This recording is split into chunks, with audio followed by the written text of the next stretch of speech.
지난 시간 강의를 들었다면 이제 우리는 컴퓨터가 한글이나 영어로 된 요청을 잘 모른다는 걸 알 수 있게 되었어요. 인간이 쓰는 언어로 아무리 로그인 시켜줘, 메시지 보내줘 라는 요청을 해봤자 컴퓨터는 잘 구분할 수 없다는 말이에요. 그럼 이 사람이 하는 요청을 컴퓨터가 알아들을 수 있도록 하는 게 필요하겠죠?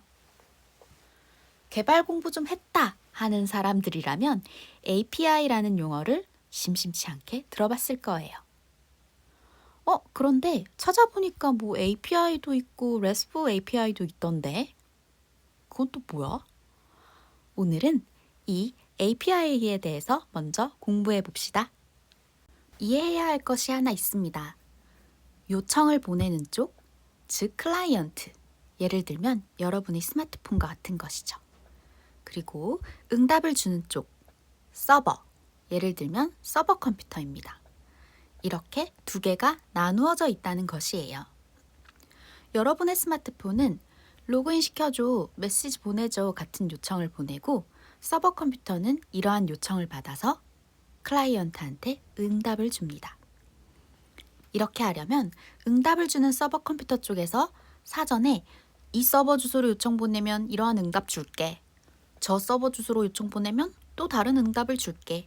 이런 식으로 미리 정해놔야 해요. 그래야 마치 택배기사가 사전에 정해진 택배 물품을 찾아 정확한 주소로 찾아가듯이 정확하게 요청을 보낼 수 있기 때문이죠. 이러한 기능들은 서버 개발자가 만들며 그 결과물이 바로 서버 프로그램입니다. 서버 주소 역시 서버 개발자의 주도하에 이루어지고요. 그리고 클라이언트 프로그램은 사전에 정해진 주소에 이런 기능을 수행해달라고 요청을 보내는 거죠. 즉, API는 서버 개발자가 개발을 하고 클라이언트 개발자는 그 API를 사용한다는 개념입니다.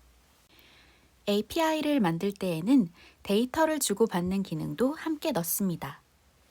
예를 들면 로그인 요청을 할 때마다 아이디와 비밀번호 데이터가 필요한 것처럼요. 또한 비디오나 이미지 파일에 대한 응답을 받을 때에도 데이터가 함께 와야 하니까요. 이처럼 API를 통해 요청과 응답을 주고받을 때에는 데이터도 같이 담긴다는 사실을 꼭 알아두세요. 자, 데이터 얘기를 하니까 빠질 수 없는 개념이 하나 있어요. 그건 바로 CRUD. 개발자들은 데이터를 볼 때 항상 CRUD의 관점에서 생각합니다. C. Create. 만들어줘. R. Read. 불러와줘. U. Update. 바꿔줘. D. Delete. 지워줘. 데이터를 볼 수는 있는데 만들 수는 없다면? 데이터를 보거나 만들어 놨는데 수정하거나 삭제할 수 없다면? 데이터를 다루는데 상당히 불편하겠죠? 그래서 이러한 CRUD 요청 또한 각각의 주소를 가지는데요.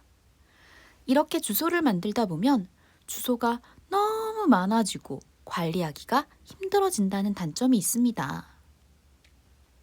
예를 들어 로그인 주소, 메시지 보내는 주소, 사진 올리는 주소 이렇게 하나하나 주소를 다 따로 만들다 보면 너무 많아서 진짜 헷갈리겠죠?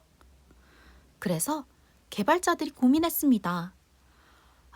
이걸 좀 깔끔하게 정리할 방법이 없을까?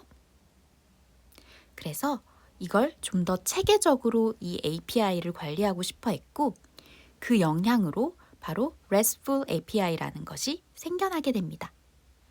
RESTful API란 다음 시간에 공부해 볼게요. 안녕!